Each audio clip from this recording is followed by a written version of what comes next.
আসসালামু আলাইকুম। যদি এরকম কাপড় না টানে তখন কি করবেন? কয়েকটা কারণে কাপড় টানতে নাও পারে।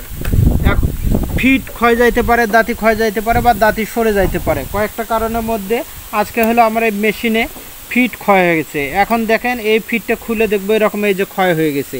এই ক্ষয় হওয়ার কারণে এটা খুলে নিলাম, নিয়ে দেখবো ফিট ক্ষয় হচ্ছে না দাঁতি ক্ষয় হচ্ছে। তো আজকে আমি ফিটটা পাল্টা দেখালাম। এই যে এইভাবে লাগে দিয়ে বাড়িতেই, মেকারের প্রয়োজন নাই, এইভাবে নাটটা দিয়ে বাড়িতেই করবেন নিজেই।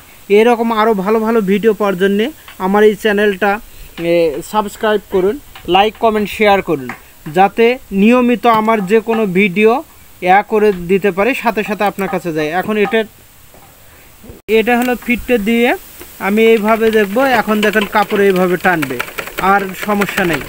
এভাবে আমার এই চ্যানেলটা সাবস্ক্রাইব করুন, লাইক কমেন্ট শেয়ার করুন, নিয়মিত এভাবে কাজ দেওয়ার চেষ্টা করবে ইনশাল্লাহ, যাতে করে মেশিনের যাবতীয় টুকিটাকি এবং কাপড় কাটিং সেলাই সবই শিখতে পারেন। আমার চ্যানেলটা সাবস্ক্রাইব করুন, লাইক শেয়ার কমেন্ট আশা করছি। আজকের মতো এখানেই। আসসালামু আলাইকুম।